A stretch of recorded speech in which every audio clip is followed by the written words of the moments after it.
할렐루야. 네. 이거 새로운 환경이어가지고 여러분 이렇게 저를 관람하시는 것 같이 이렇게 관람하는 것 같아요. 네. 네. 여기는 X 29인데, 여기는 이제 온누리교회에서 지은 그런 안성 수양관 같은 그런 곳입니다. 생각해 보니까 최근에 저희 교회가 이제 사랑의 교회에서 이렇게 온누리교회로 많이는 아니고, 이번에 세일에도 이재원 목사님도 오시고 하는데, 그래서 이 사랑의 교회와 온누리교회는 좀 결이 달라요. 결이 다른데, 하여튼 이런 그 환경, 장소 가운데서도 우리가 또 많은 것을 느끼면 좋겠습니다.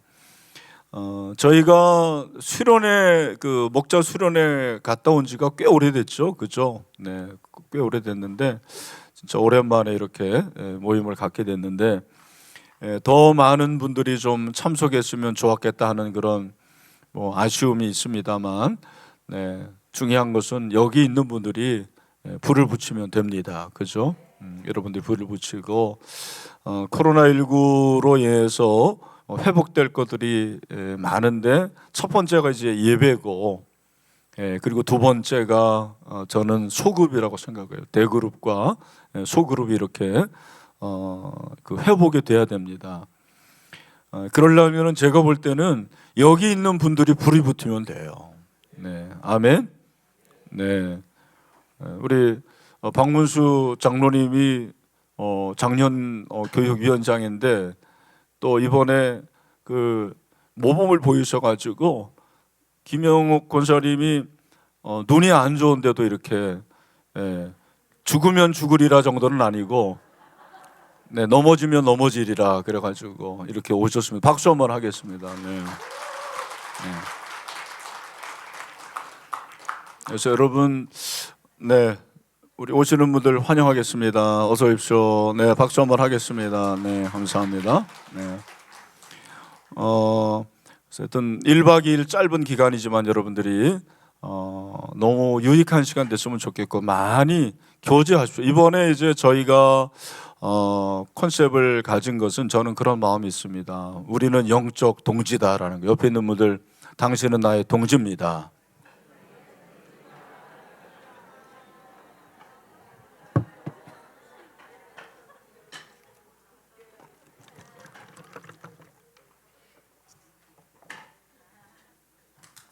이제 그런 마음을 가지고 우리가 원스피릿을 가지고, 사실 생각해보면 여기 다 제자 훈련 받은 분들이잖아요. 제자 훈련 받지 않은 분들이 없는데, 다 제자 훈련 받은 분들인데, 우리 제자 훈련 받을 때 그 초심을 회복하고, 정말 하나님께서 우리에게 맡겨주신 사명, 한 영혼인데 그 영혼들을 다시 한번 돌보면 좋겠고, 몇 가지 이제 먼저 말씀을 드리면, 오늘 여러분 그 핸드북에 보면 그 시간표가 어떻게 되어 있냐면, 원래 8시 45분부터 1시간 그렇게 강의가 되어 있고, 기도회가 계획되어 있었습니다.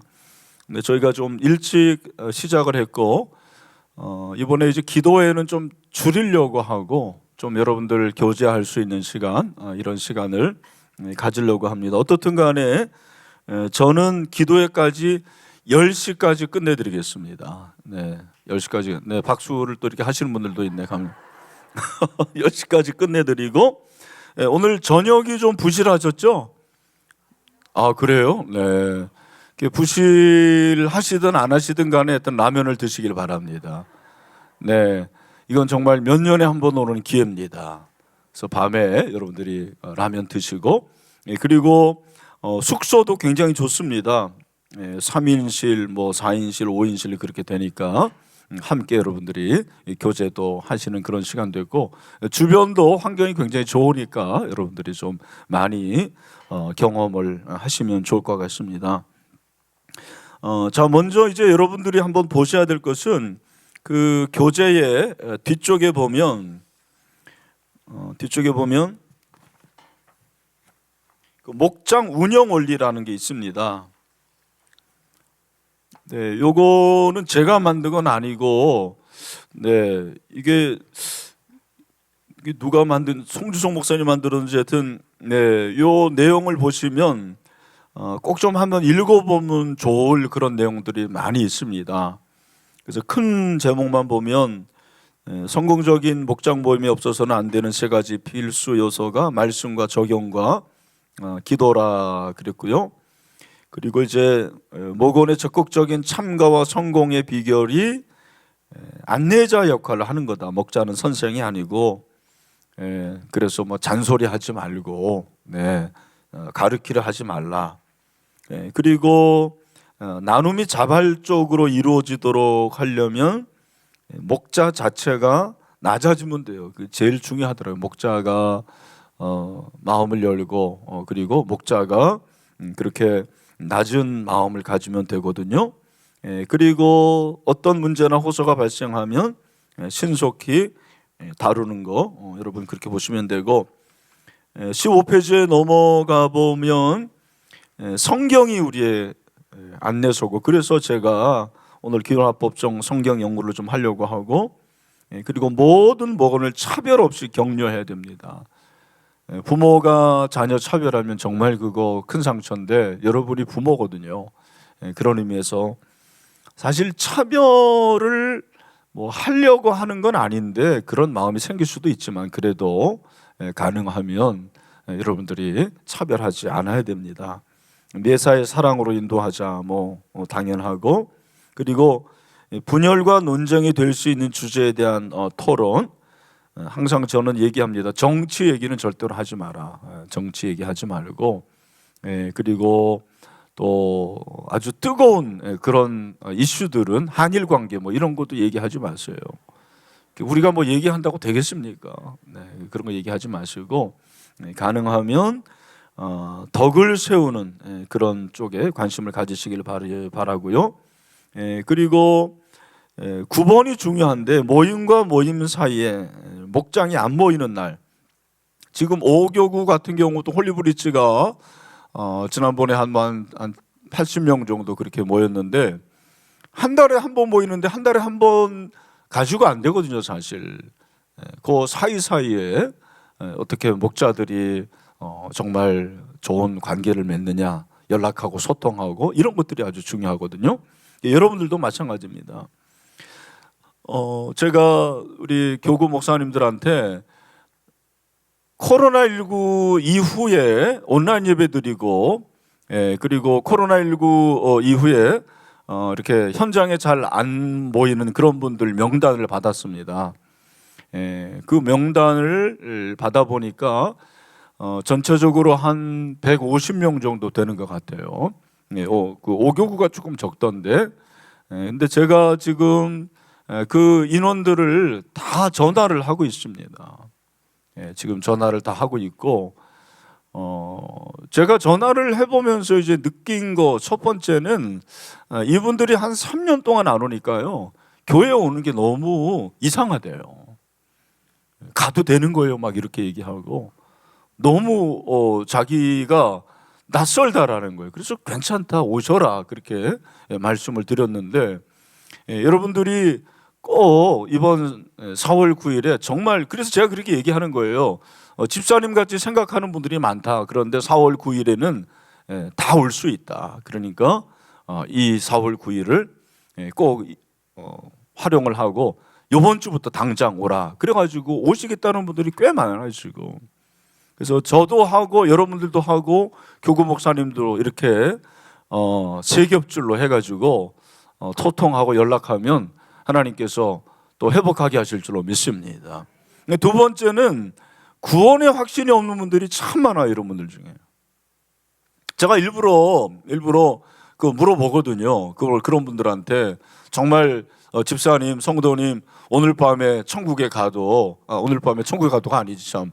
오늘 밤에 죽어도 천국에 가실 확신이 있습니까? 그러면 아유 뭐 두고 봐야죠. 뭐 그렇게 얘기하고, 뭐 나같이 뭐 이래가지고 되겠어요. 그러니까 제가 노력하죠. 뭐 이런 사람들이 상당히 많아요. 여러분들이 그림 전도를 가지고 정말 여러분들의 그 목장 가운데서 구원의 확신이 없는 그런 사람들을 확인해야 되고, 그런 분들을 여러분들이 꼭 좀 전도를 하셔야 됩니다. 그래서 제가 첫 번째 느낀 게 3년 동안 너무 이제 낯설게 됐다. 그다음에 두 번째 느끼는 거는 구원의 확신이 없는 분들이 참 많구나, 이런 생각이 들고요. 그다음에 이제 세 번째 들었던 생각은 이분들이 그래도 교회에 나오고 싶구나, 그런 마음이 또 들었어요. 전혀 이분들이 관심이 없고 그런 건 아니고 그래도 관심이 있고 또 교회에 나오려고 하는 그런 뭔가 그런 열망이 있다라는 것을 느꼈거든요. 우리가 그들을 도외시하면 안 되고, 하여튼 4월 9일 일어나 함께 가자. 자, 따라합시다. 일어나 함께 가자. 일어나 함께 가자. 여러분 꼭 연락을 하시길 바랍니다. 그리고 만나세요. 만나고 그들과 좀 교제할 수 있는 그런 기회가 됐으면 좋겠습니다. 그 다음에 중요한 것은 10번인데 항상 새신자가 들어와야만 목장이 생기가 돌고 자연이 성장하게 된다고 그랬습니다. 그러니까 여러분, 이게 중요한 건데 우리는 새생명 축제로 새가족 오고 뭐 이런 것들을 목장에서 굉장히 좀 귀찮게 생각하는 그런 사람들이 있어요. 우리 물을 흐린다, 그런 거 아주 잘못된 거죠. 우리하고 좀 결이 다르다, 그렇게 하면 안 됩니다. 새가족이 오는 걸 감사하고 기쁨으로 여겨야지. 여러분 가정에 자녀가 태어났는데 아유 귀찮어, 어떻게 뭐 그런 부모가 있겠습니까? 그 말이 안 되는 거죠. 형제는 그럴 줄 모르지만 부모는 그러면 안 된다고 생각합니다. 여러분들이 그런 마음을 가지고 새가족이 이렇게, 우리 교회는 지금 정말 그 부부 목장 같은 경우는 너무 많아가지고 목원들이 목장이 없어요. 그 정도로 지금 새가족이 많이 오는데 이게 얼마나 큰 축복입니까? 그렇잖아요. 가정에는 웃음이 꼭 있어야 돼요. 근데 웃음이 있으려면 생명이 탄생돼야 되거든요. 교회도 마찬가지입니다. 우리 교회가 이렇게 생기가 있는 여러 가지가 이유가 있습니다. 그 중에 하나는 새 생명이, 새 가족이 많이 오기 때문입니다. 그런데 여러분들이 관심을 가지고 새 가족 오는 것을 감사함으로 여기셔야 됩니다. 그리고 다른 사람의 단점은 공개하지 못하도록 한다 그랬는데, 그러니까 이런 부분들을 정말 잘 신경을 써야 되고, 내가 공개할 것과 공개하지 못할 것을 분별할 수 있는, 우리 그래서 목자는 분별력이 필요하다고 그렇게 생각을 합니다. 13번 모든 목원이 대화에 참여하도록 하고, 이건 기본이고, 우리가 귀납법적 성경 연구에서 제일 중요한 것은, 귀납법적 소그룹인데서 제일 중요한 것은 모든 사람이 참여할 수 있도록 하기 위함이거든요. 그래서 목자 혼자 일방적으로 하는 게 아닙니다. 아마 지금 그렇게 하시는 분들이 있을 텐데 이제 조금씩 귀납법적으로 바뀌어야 돼요. 목자 자신의 영성을 개발하라. 15분 이상 기도하는 거 잊지 마시길 바라고, 그다음에 계속 공부하고 또 조급해하지 말고 편안한 분위기, 그리고 17번에 유머는 목장에 매우 가치 있는 자산이 된다, 뭐 이런 아이스 브레이크 여러분들이 기억하시고, 자 그다음에 우리 끝으로 기억할 20번을 같이 한번 읽겠습니다. 시작.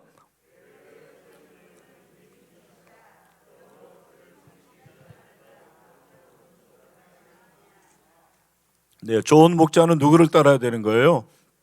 우리의 목자장 대신 예수님을 따르는 거거든요. 그런 의미에서 여러분들이 끝까지 주님을 따르기를 바라고요. 자, 오늘은 제가 이제 그런 의미에서 귀납법적 소그룹 인도법, 귀납법적 소그룹 인도법에 대해서 함께 좀 여러분과 함께 나누도록 하겠습니다.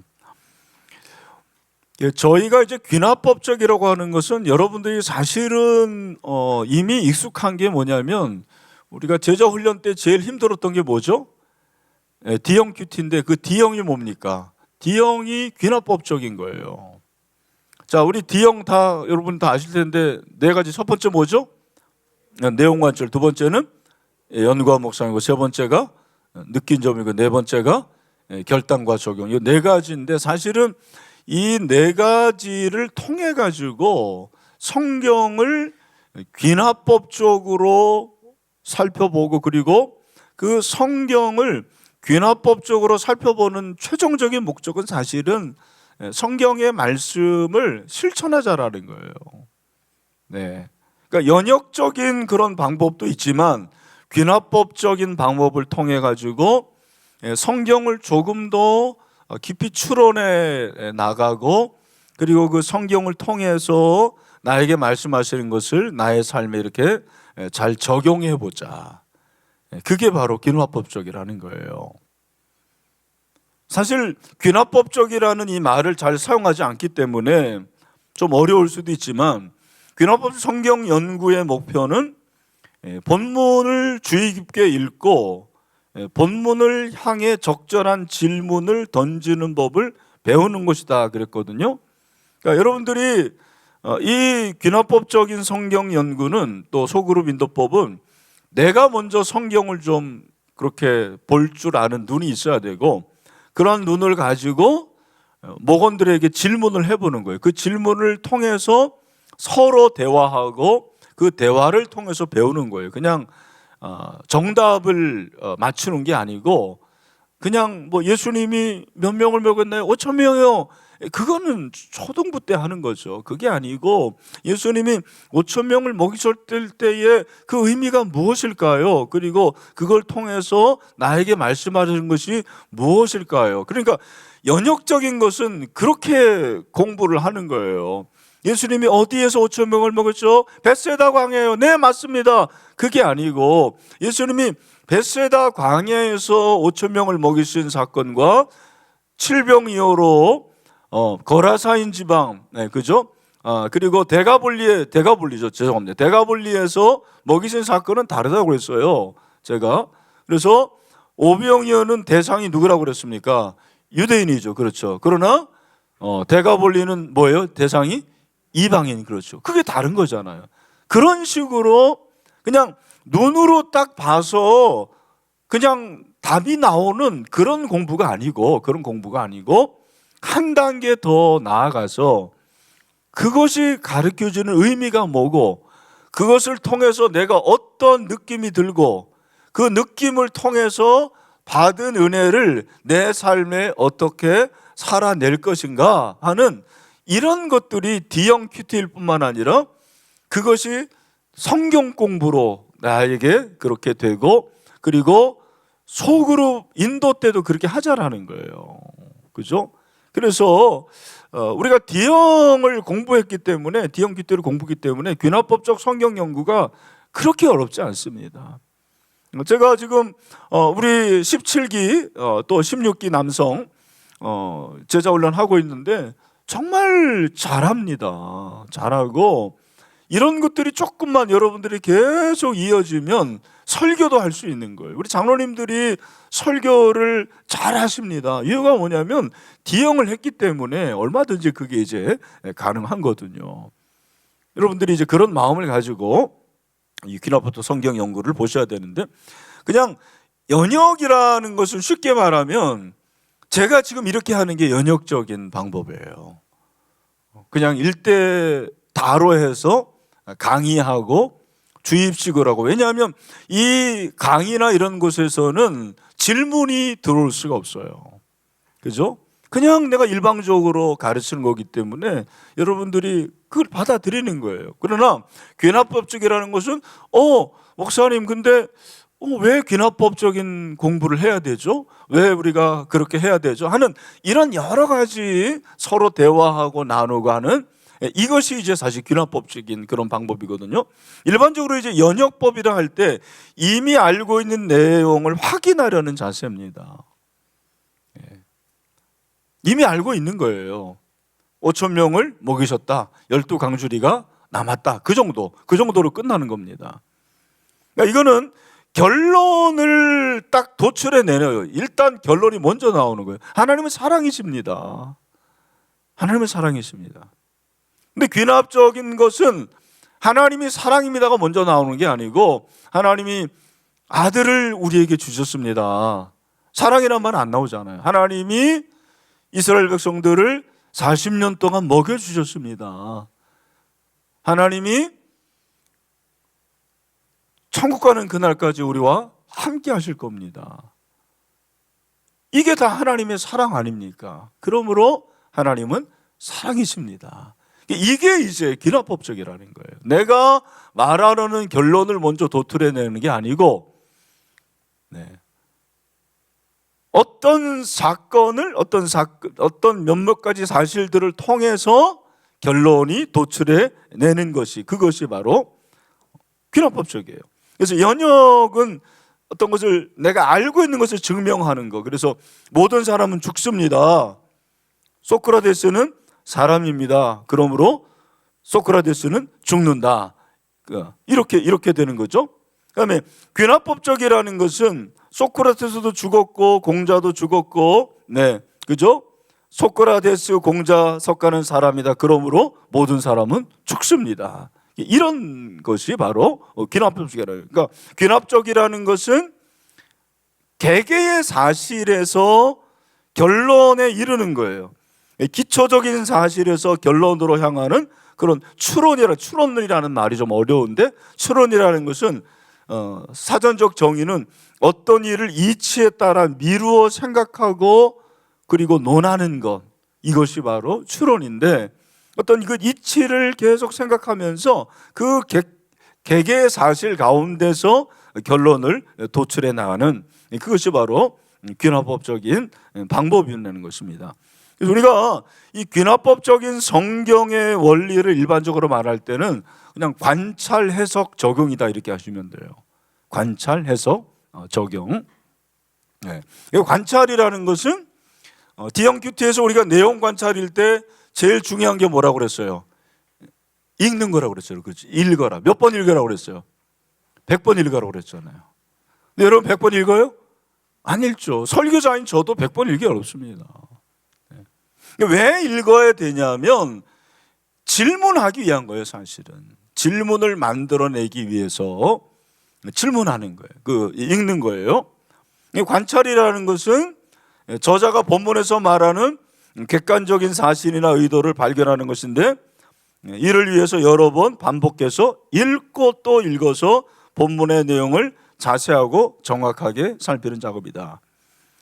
귀납법적인 성경 연구와 DMQT를 잘하기 위해서 제일 필요한 게 뭐냐면 눈이에요. 눈. 아주 예리한 눈이 필요합니다.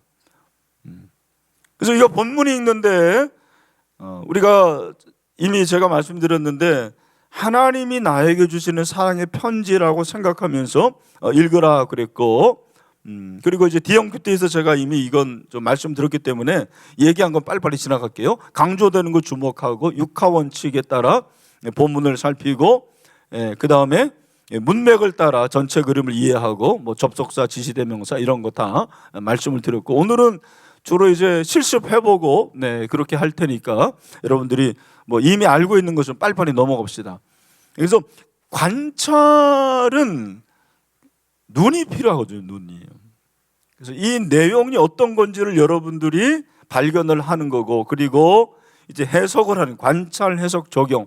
이 해석이 연구와 묵상이에요. 연구와 묵상을 통해서 해석이 되는 건데 이게 무슨 뜻인가예요.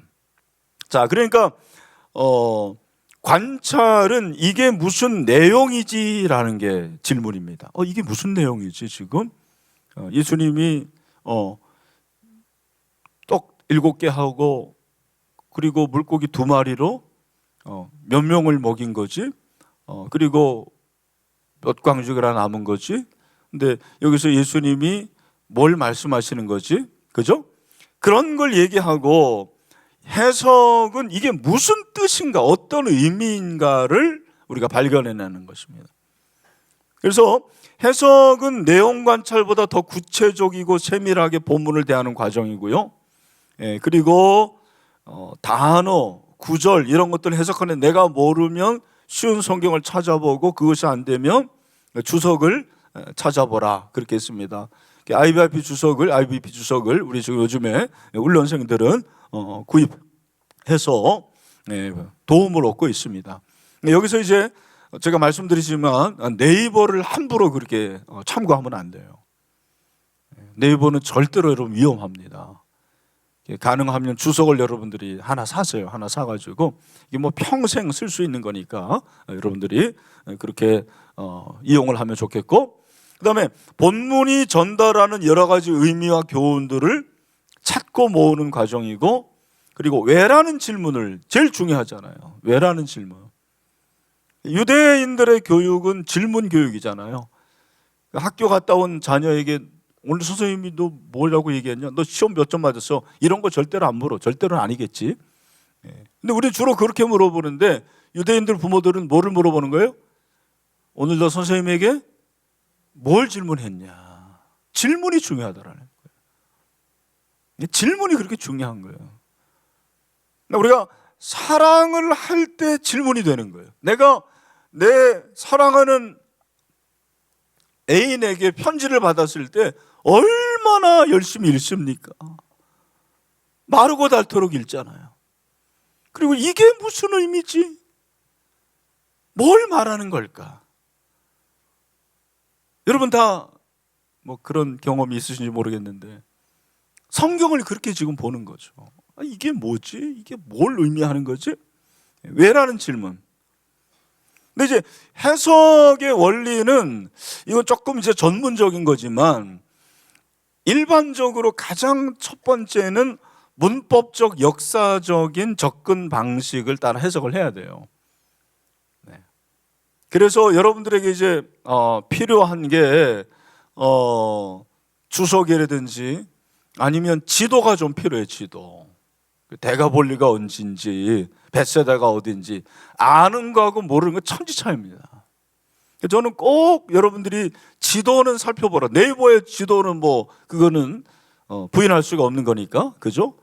그런 왜곡할 수가 없으니까 그거 살펴보시고, 그리고 사실은 문법적 역사적 접근 방식은 조금 전문적인 거기 때문에 여러분들은 뭐 여기까지는 뭐 안 해도 되는데, 그러나 일반적으로 우리가 해석을 한다고 그랬을 때는 첫 번째가 히스토리컬 컬처럴 세팅이거든요. 그 다음에 두 번째는 저자의 의도. 계속해서 질문할 게 이거예요.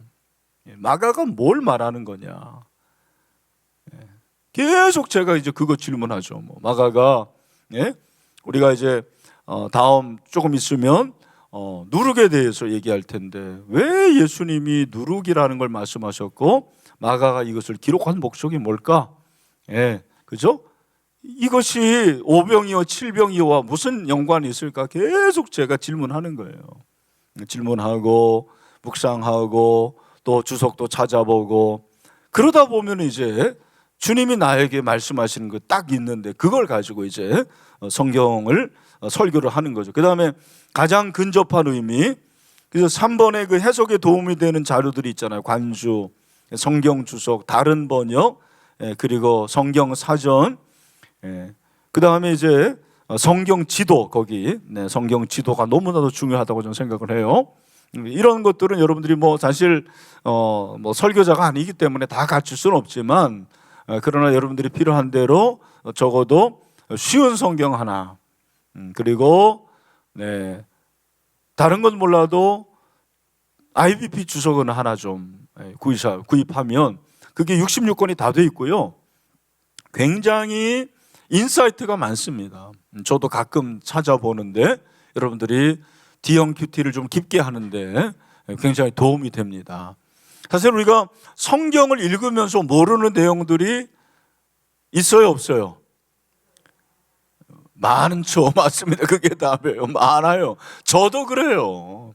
제가 이 하나님의 말씀을 읽으면서 야, 이걸 내가 얼마나 많이 알까, 어느 정도 이해할까라는 생각을 많이 해보는데 사실 그럴 때 그 필요한 거. 근데 처음부터 주석은 보지 마시고 하나님의 말씀을 묵상하면서 어렵고 해석이 필요하고 그리고 여러분들이 참고만한 그런 것을 여러분들이 좀 도움을 얻으면 좋을 것 같습니다.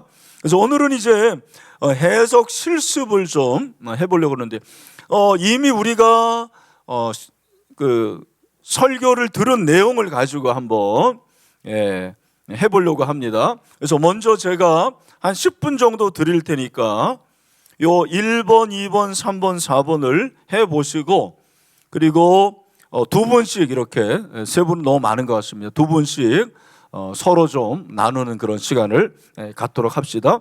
자, 마가복음 6장 45절부터 52절 한번 피세요.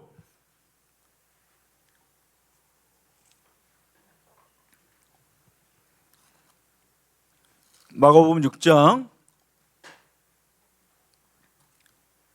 45절부터 52절까지입니다.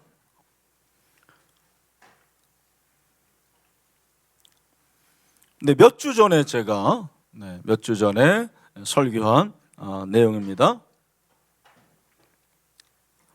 안심하라, 내니 두려워하지 말라. 저는 제목을 그렇게 잡았죠.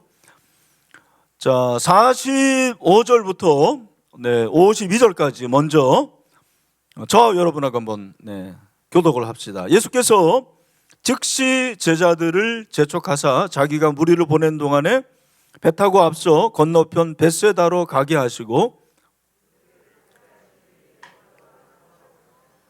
저물매 배는 바다 가운데 있고 예수께서는 홀로 무태에 계시다가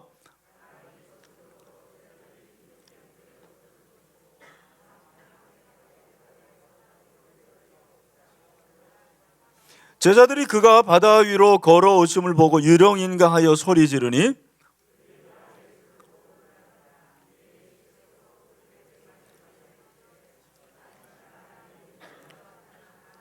배에 올라 그들에게 가시니 바람이 그치는지라 제자들이 마음에 심히 놀라니 이는 그들이 그 떡 떼시던 일을 깨닫지 못하고 도리어 그 마음이 둔하여 졌음이로라. 아멘.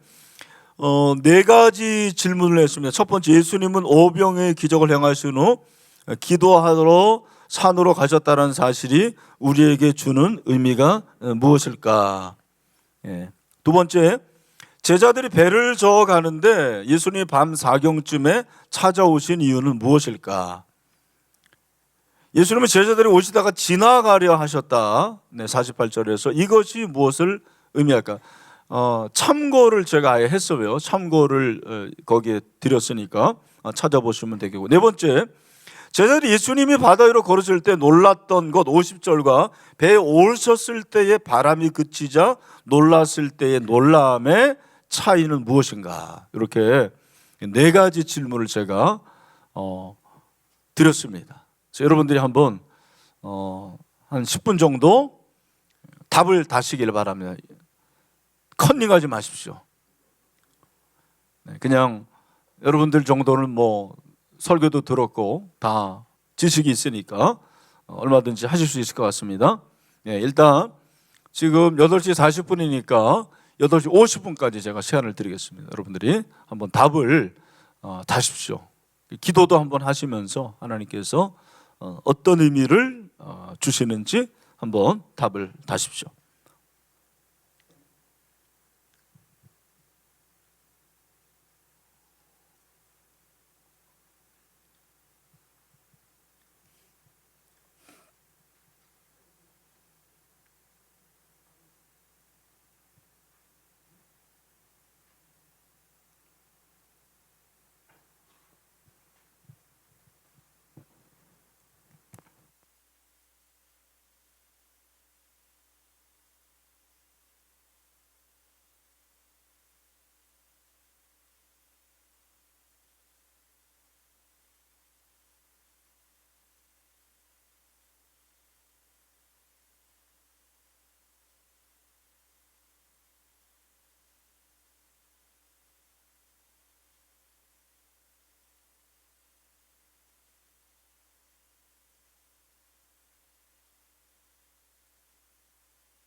거기 나와 있는 열왕기 상이 33장입니다. 네, 제가 출애굽기 33장 19절. 네, 죄송합니다. 오타가 났네요.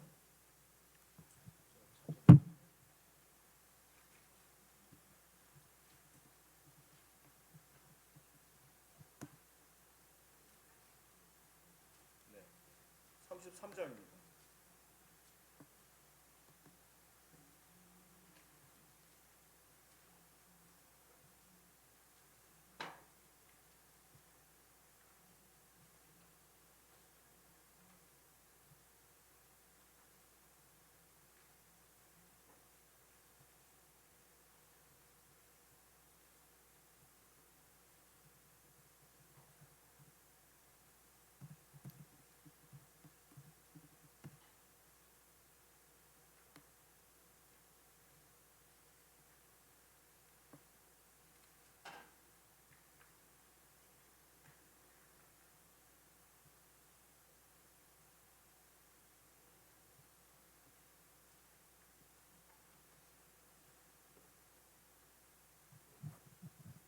일 분 남았습니다.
네, 시간이 됐습니다.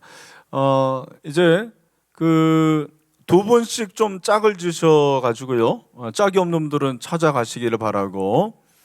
뭐 네 개를 다 하면 좋고, 제가 한 10분 또 드릴 테니까 네 개 다 하면 좋고, 그렇지 않으면 좀 적게 할 수도 있는데, 제가 볼 때는 뭐 2번은 금방 답이 나오는 문제고 3번도 어떻게 보면 쉬운 거예요. 그죠?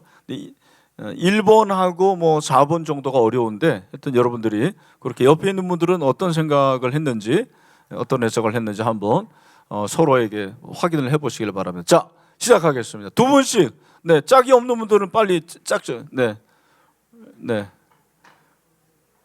없는 분들은 빨리 찾아가십시오.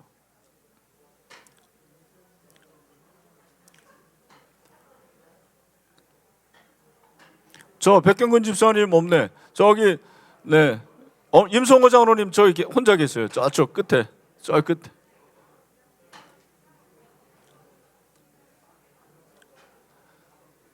저기 임성호 장로님. 네.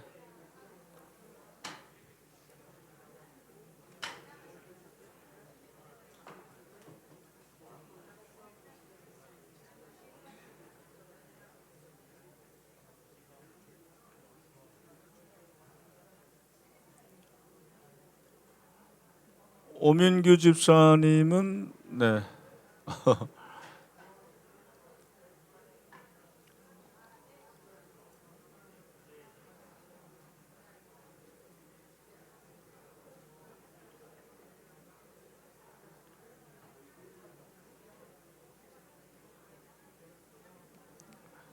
저기 여기 신범재 집사님한테 가세요.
네, 요 정도 합시다. 너무 뭐 다 할 수는 없으니까 시간이 없어서 네 마무리를 하시고 그러니까 여러분들이 그 목장 모임을 인도할 때 이런 식으로 하라는 거예요, 사실은. 그냥 뭐 지금 상황에서는 그냥 안부 정도 묻고 네, 어떻게 살았는지 이렇게 하고 있는데 물론 안 하는 것보다는 훨씬 좋지만 코로나가 이제 끝나고 종식이 되고 우리가 모임이 좀 자유스럽게 됐기 때문에 여러분들이 조금씩 이런 그 소그룹을 귀납법적으로 좀 인도하고 그리고 나눌 수 있도록 하라는, 그래서 이 날샘을 여러분들에게 지금 강조를 하는 거고, 이 날샘의 그 소그룹 나중에 그 나오잖아요. 그 소그룹 성경 공부, 이 내용이 대부분 다 이렇게 귀납법적으로 귀납법적으로 구성이 돼 있고, 그리고 이거를 나눌 때 영적으로 굉장히 성장이 되는 거예요. 네, 영적으로 성장이 됩니다. 자, 답을 여러분들께도 아셔야 되니까 예수님이 오병이어 기적을 행하시고 기도하러 산으로 가셨다는 사실을 우리에게 주는 의미는 뭐라고 생각하십니까? 뭐죠? 왜 그러죠? 어떤 틀려도 됩니다. 다 얘기해 보세요. 왜 그럽니까? 기도의 본을 보이러. 좋습니다. 또 영적 회복을 위해서 조금 더 자세히. 잠깐만요. 소통을 통해서 더 영적으로 회복하시기 위해서 충만하기 위해서. 네, 좋습니다. 그러니까 자기가 들은 것도 괜찮고 또 자기가 말한 것도 괜찮고 어떤 것도 괜찮아요. 또 한 번만 더 우리 자매들 중에서 네, 쉬지 말고 끊임없이 기도하라는 거. 네, 좋습니다. 다 좋을 수 있다고 생각하는데 다 맞는 답일 수 있는데 그러나 이제 성경적으로 우리가 보면은 요한복음에 보면은 그 오병이어 기적 이후에 군중들이 예수님을 어떻게 하죠? 그렇죠. 그러니까 기도하러 산으로 간 거 왜 그런 거예요, 사실은? 네, 피하려고 그런 거예요, 사실은. 네, 피하려고. 아직까지 자신이 메시아로 그렇게 나타날 때가 안 된 거죠. 그러니까 지금 얘기하신 것이 다 맞는데 그러나 이제 그 문맥을 보고 성경을 보면 그렇다라는 거죠. 두 번째 문제는 쉽죠. 왜 찾아오셨어요? 밤사경점에? 그 관찰이 필요해요. 요건 관찰이. 왜 그러죠? 두려움에 떨었기 때문에 바람이 많이 불어서. 그렇죠. 근데 정확하게는 뭐라고 그랬어요? 그렇죠. 제자들이 힘겹게 노젓는 걸 보시고 오신 거예요, 사실은. 그죠? 그들 도와주시려고. 네. 이런 거 이제 거의 관찰 질문에 해당됩니다. 그죠? 1번은 해석 질문이에요. 그리고 2번은 관찰 질문입니다. 3번도 해석인데 친절하게 참조를 해줬습니다. 지나가시려 하셨잖아요. 뭘 의미하죠, 이게? 회복? 뭐예요, 이거? 하나님을 나타내는 거. 그걸 좀 다른 말로, 좀 어려운 말로, 신학적으로 하나님의 임재죠. 하나님의 현현. 네. 그죠? 그러니까 지나가시는 거는 그냥 관심 없이 가는 게 아니고 사실은 도와주려고 오셨고 그 자리에서 현현하신 거예요. 예수님이 현현하신 것을 말하는데 제자들은 그 예수님의 현현을 알았어요, 몰랐어요? 몰랐죠. 그래가지고 유령으로 봤다라는 거죠. 자, 4번입니다. 재밌어요. 재밌죠? 네, 제자들이 예수님이 바다 위로 걸어질 때 놀랐던 50절과 51절의 놀람의 차이는 뭘까요? 첫 번째 놀람은 두려움, 두 번째는 경이로움이에요. 경외예요, 경외. 그죠? 이게 차이라는 거예요. 그렇구나. 이런 걸 통해 가지고 우리가 성경을 보니까 굉장히 풍성해지고 그냥 예수님이 바다 위로 걸어오셨는데 제자들이 놀랬대. 유령이라. 아이고, 그게 아니고 여기에 엄청난 그런 의미가 담겨져 있는 것입니다. 자, 적용은 그러면 이렇게 해야겠네가 적용이에요. 예? 그러니까 해석이라는 것이 그게 무슨 의미지? 라고 한다면 무슨 뜻인가 그런다면 그러면 내가 이렇게 해야 되겠네. 그러니까 사실 아까 예수님이 현현하셨고 힘겹게 노젓는 것을 예수님이 도와주러 오셨잖아요. 그러니까 우리가 어려움을 당하고 또 때로는 두려울 때 우리가 어떻게 해야 될까요? 그렇죠. 예수님을 찾고 또 믿고 의지해야 되겠죠. 그렇게 해야 되겠구나라는 것이 거기서 나오는 거죠. 해석을 통해 가지고 우리의 마음과 그리고 또 적용이 나오는 거예요. 적용은 다 우리가 아는 거예요. 개인적, 실제적 가능한 거 이런 거 다 제가 이미 말씀을 드렸고, 적용의 질문이 보통 우리는 내가 뭘 해야 될 것인가를 알고 있는데 내가 뭘 해야 될 것인가와 더불어서 조금 더 적용의 질문을 우리가 자세히 살펴보면 이 본문에서 하나님이 나에게 어떤 분으로 다가오시는가, 그것도 적용이고요. 어떤 죄를 지적받고 있는가. 그래서 여러분, 우리가 사무엘상을 봤는데 사울이 하나님이 대답이 없잖아요. 사무엘상 14장에 보면 블레셋과 전쟁을 하는데 하나님이 대답을 안 하시거든요. 사실 대답을 안 하신 이유는 누구의 죄 때문이죠? 사울의 죄 때문에. 그런데 사울은 자기의 허물을 봐요, 못 봐요? 못 봐고 책임을 누구에게? 요나단에게. 이걸 통해서 나에게 주시는 적용은 뭐예요? 내가 혹시 그런 건 아닌가? 그래서 저는 그랬어요. 하나님이 대답이 없을 때 나는 나의 허물을 먼저 봐야겠다. 그죠? 이런 것들이 적용이죠. 세 번째는 내가 따라야 될 모범은 무엇인가? 제일 흔한 거예요. 제일 일반적인 내가 따라야 될 모범은 무엇인가? 오늘 우리 이제 본문을 보면 오늘 날쌤 이제 김희수 목사님이 사울은 규모와 지혜를 구했다고 그랬어요. 그러니까 오늘 이제 새벽 기도를 참석하셨거나 묵상하신 분들은 알겠지만 사울이 가는 곳마다 이겼거든요. 그랬는데 사울이 용감한 사람들을 막 불러 모아요. 그리고 거기 이제 자기 딸들을 이렇게 정치적으로 결혼시키고 이런 것들이 있잖아요. 이런 것들을 통해서 여러분들은 뭘 느꼈습니까? 저는 뭘 느꼈냐면 47절에 사울이 향하는 곳마다 이겼다고 그랬는데 다윗과 다른 걸 깨달았어요. 다윗은 누가 이기게 하시죠? 하나님이 이기게 하시는 거예요. 근데 사울은 어떻게 해요? 자기가 이기는 거죠. 포인트가, 방점이 어디에 있어요? 자기에게 있는 거죠. 하나님에게 있는가? 나에게 있는가?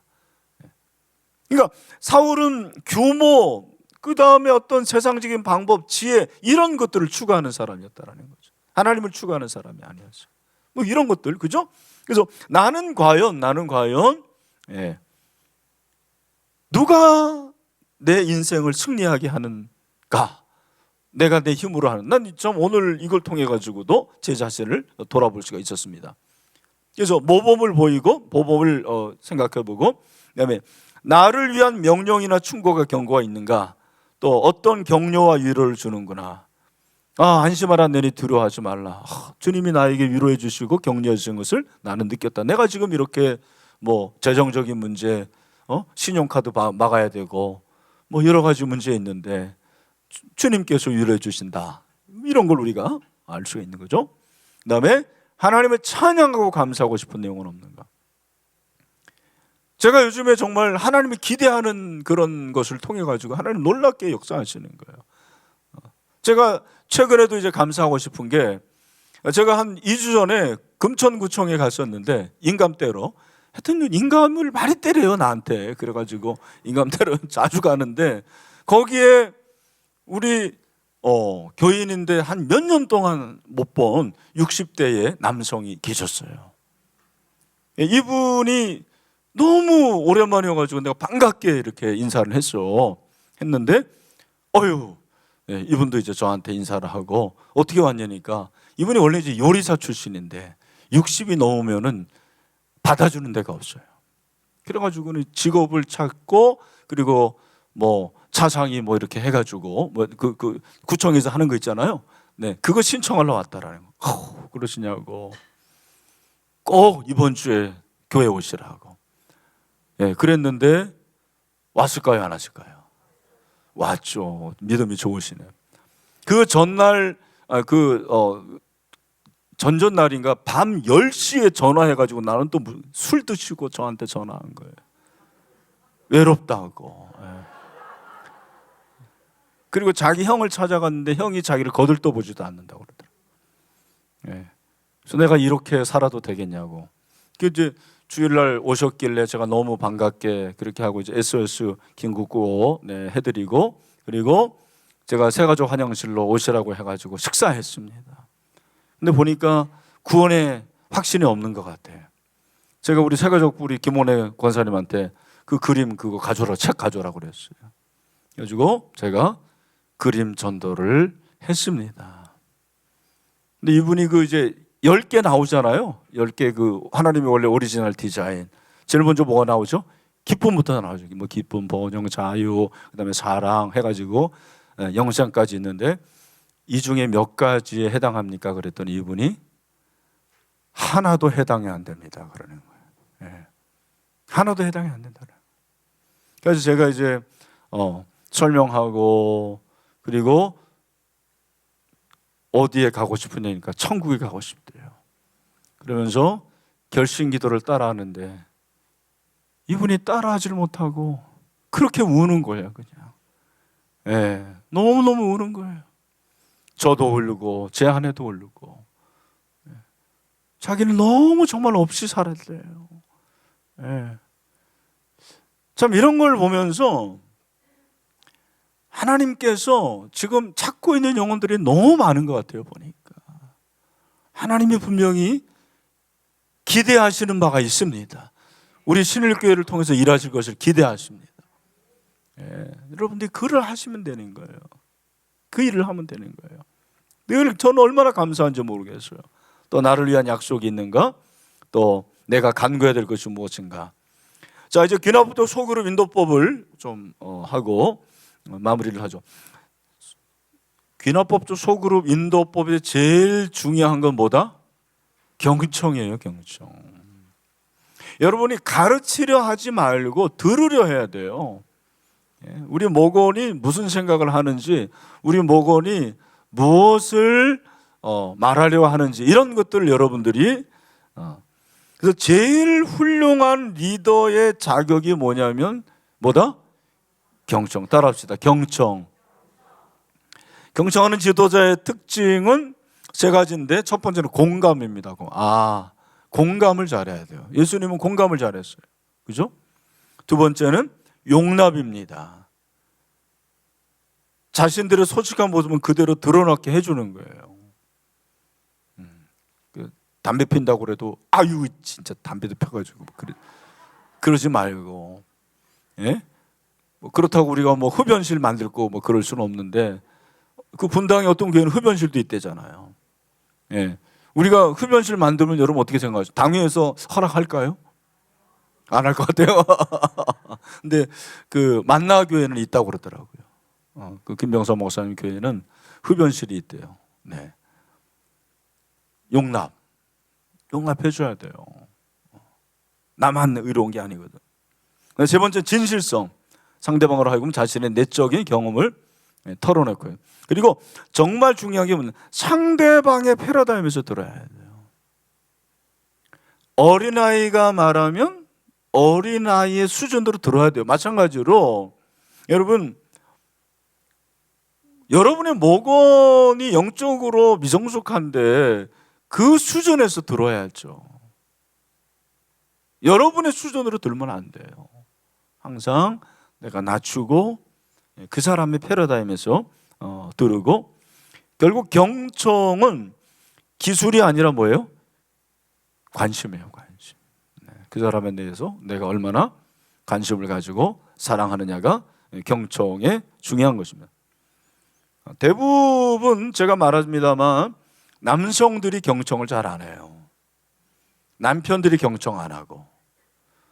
다 남이죠. 그죠? 남인데 잘 들어야 돼요. 잘 듣는 게 사랑이에요. 정말 사랑하면 듣게 돼 있습니다. 우리가 이제 공감 훈련은 제가 뭐 한두 번 해본 적이 있는데 아마 기억하실 거예요. 첫 번째는 뭐예요? 잘 들어주는 거. 두 번째는 상대방의 감정이 어떻게 해요? 반응해 줘야 돼요. 그렇구나. 집사님 그렇군요. 너무너무 좋았겠네. 그죠? 마치 아침마당에 그분들처럼 여러분들이 반응을 해주고, 그 다음에 반응에서 중요한 게 뭐예요? 뭐뭐구나, 뭐뭐군요. 세 번째는 뭐예요? 정리를 항상 해줘야 돼요. 신방에서도 너무너무 중요한 거예요, 여러분. 그리고 목장 모임에서도 너무 중요해요. 누가 얘기를 할 때 여러분들이 잘 듣고 들어야 돼요. 잘 듣고 여러분이 들으면서 아우 집사님 힘들었겠네요. 아유 오늘 남편이 그렇게 어젯밤에 그렇게 술 마시고 깽판 부렸는데 얼마나 어려웠어요. 그러면 또 막 얘기하잖아요. 그러면 그 얘기한 걸 어떻게 해야 돼요? 정리를 해줘야 돼. 아 집사님은 그러니까 남편이 그렇게 어젯밤에 술 마시고 와가지고 그렇게 깽판을 부려가지고 집사님의 마음이 너무 속상하다라는 거죠. 언제 그 남편이 주님을 믿을까 그런 마음이 있다라는 거죠 하고 정리를 해줘야 돼요. 왜냐하면 대부분의 사람들은 지가 무슨 말을 했는지도 몰라요. 막 얘기하기 때문에. 그래서 그걸 어떻게 해야 돼요? 정리를 항상 해줘야 돼요. 소그룹에서 중요한 게 정리예요. 제가 정리를 해줍니다. 여러분은 그냥 제가 제자훈련 그냥 하는 것 같지만 제자훈련은 종합예술이에요. 그래서 누가 여기 안 들어오나, 저 사람 무슨 생각하나, 그리고 무슨 말을 하나, 이런 것들을 다 생각하면서 정리를 해주는 거예요. 그리고 마지막으로 중요해요. 내 감정을 말해주는 거예요. 집사님의 말을 들으니까 내 마음이 너무 아파요. 응? 근데 너무 속상해요. 집사님을 위해서 기도해주고 싶어요. 요게 하나의 패턴이에요. 여러분이 공감을 한다라는 것은 그냥 뭐 박수치고 뭐 그런 게 아니고 실제적인 이런 네 가지 잘 듣고 아 그렇구나. 그 다음에 어떻게 해요? 정리해주고 내 감정 I 메시지를 딱 말해주는 것입니다. 아셨습니까? 자 그러면 실습을 요거는 해보겠습니다. 자 이건 두 사람 또 짝 지어가지고 어떻게 하냐면 자 자기가 잘생겼다고 생각하시는 분이 먼저 하십시오. 이쁘다고 생각하시는 분이 먼저 하시면 되겠습니다. 자, 제가 누가 먼저 하는지 보겠습니다. 그리고 상대방은 반응을 해야 돼요, 여러분들이. 자, 뭘 얘기하냐면, 오늘 여기 오기까지 여러분들이 있었던 일을 하나 얘기를 하세요. 그걸 얘기하면 여러분들이 다른 사람은 반응해주고 정리해주고 그렇게 하도록 하겠습니다. 자, 먼저 하겠습니다. 먼저 어떤 사람이 한 3분 하면 될 것 같아요. 자, 시작.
네, 됐습니다.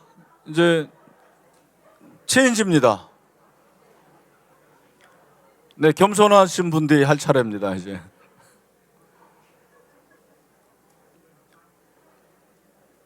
오늘 막 못 올 상황인데 오신 분들이 여기 있어요, 보니까. 네, 너무 감사하고, 네, 얘기해 보세요.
네, 좋습니다. 여기까지 하겠습니다. 잘하신 것 같습니까?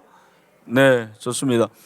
여러분들이 그 자녀와의 대화도 이렇게 하면 좋아요, 사실은.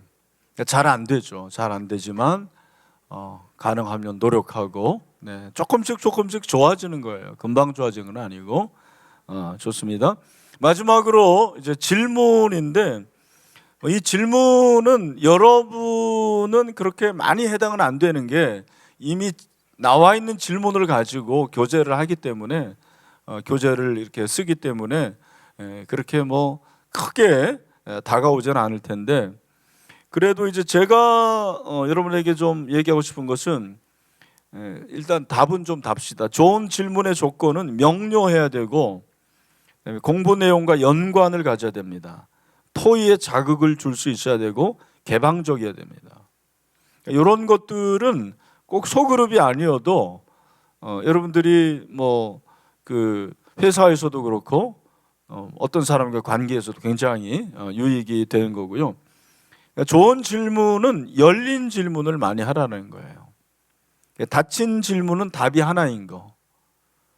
예수님이 어디에서 5천 명을 먹이셨죠? 벳세다. 이런 것들은 닫힌 질문이에요. 관찰 딱 나오는 거. 그리고 정답만 나오게 하는 질문. 우리는 누구를 믿어야죠? 예수님. 아주 안 좋은 질문이라는 거예요. 이런 질문 하지 말라는 겁니다. 열린 질문은 여러 가지가 답이 나올 수가 있어요. 정답이 없는 거. 예수님이 5천 명을 먹이셨을 때 제자들은 어떤 느낌이었을까요? 거기에 있었던 사람들은 또 어떤 반응을 보였을까요? 뭐 이런 것들이잖아요. 그런 그 질문, 그다음에 관심을 끄는 질문을 많이 하라는 거고, 묻지 말아야 되는 질문들도 뭐 거기 있죠. 기관총처럼 한꺼번에 여러 가지 질문하고, 신의 지식으로도 이해하기 힘든 질문, 무슨 말을 하는지 모르는 질문, 시험 문제 같은 질문, 혼란스러운 질문. 그러니까 저도 제자훈련하면서 제일 어려운 건 질문이에요. 그러니까 질문이 이제 연결되는 질문이 있잖아요. 그걸 이제 우리는 연결고리라고 얘기를 하는데, 그런 질문하는 게 굉장히 어렵습니다. 네. 관심을 끄는 질문은 이런 거예요. 뭐뭐에 대해서 어떤 느낌이십니까? 여러분의 경험을 나눠 봅시다. 여러분 어떻게 하겠습니까? 이런 경우에 이런 식으로 열린 질문을 많이 하고, 또 변화의 목적을 두는 질문. 제일 좋은 질문은 변화의 목적을 두는 질문입니다. 사실은 귀납법적 소그룹 인도의 최종적인 목적은 변화입니다. 실천하게 하는 거. 그냥 아는 것으로 끝나지 않고 그걸 실천하게, 하나라도 실천하는 거. D형 큐티를 많이 하는 사람은 정말 잘하면 실천이 되고 변화가 일어나는 거죠. 그런 의미에서 여러분들이 이 D형 큐티를 계속 하세요. 계속 해야 되고, 혹시 제자훈련 마치고 사요나라 아시죠? 사요나라 아시는 분들은 다시 들어오너라 이렇게 하시길 바랍니다. 꼭 다시 시작을 하시길 바랍니다. 우리가 이제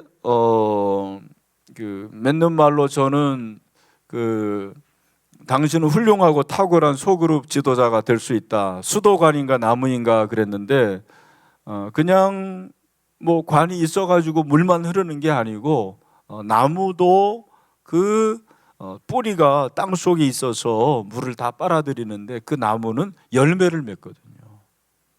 그죠? 열매를 맺는 그 변화를 일으키는 그런 성경 공부, 그런 소그룹 인도가 정말 우리에게 필요하다라는 것인데, 현실적으로는 굉장히 어렵습니다. 어렵고, 가정에서 이제 못 모이니까 교회에서 모여야 되는데, 최근에 우리 신일의 형제들, 우리 강대성, 오치영, 최지훈 이렇게 우리 넷이 모였는데, 소그룹에 대해서 얘기할 때 그 목사님들이 우리 교회 걱정하면서 얘기하는 거예요.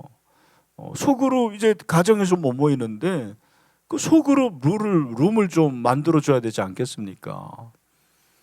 좀 만들어내라 그랬더니 비전으로 한층 올리라는 거예요, 저한테. 그래서 거기 아예 5층을 소그룹 룸으로, 이번에 목감신일교회는 아예 그 임대를 해가지고 거기를 소그룹 룸을 만들었다고 그래요. 너무 잘 만들었대요. 그리고 그 앞에는 북카페로 이렇게 하고. 그래서 야, 우리보다 앞서간다 그렇게 청출어람이더라고요. 그래서 우리가 이 소그룹 목회를 하려면 소그룹 룸이 필요한데, 하여튼 여러분들이 어찌하든 교회 룸을 찾아가서 한 30분이라도 그렇게 성경을 가지고 말해야 돼. 그러니까 그냥 큐티 요거 날씨만 가지고, 그러려면은 여러분이 큐티해야 되고 목원들이 큐티해야 되고, 그 가운데서 정말 이것만 되면 제 생각에는 우리 교회는 더할 나위가 없어요. 이게 진짜 최종적인 목표라고 저는 생각. 그러니까 제가 원하는 그런 목표가 모든 그리스도인이, 우리 교인이 누구를 만나든지 15분 이상 복음 전도할 수 있고, 그리고 늘 날샘 가지고 큐티해서 이걸 내 삶에 적용하고, 그리고 모이면 함께 나눌 수 있는 그런 교회가 되면 얼마나 좋겠나라는 것이 저의 꿈이고 생각인데, 여러분 그렇게 될 수 있겠죠? 아멘? 그렇게 되기를 축원합니다. 우리 옆에 있는 분 한번 격려합시다. 당신은 훌륭한 목자입니다.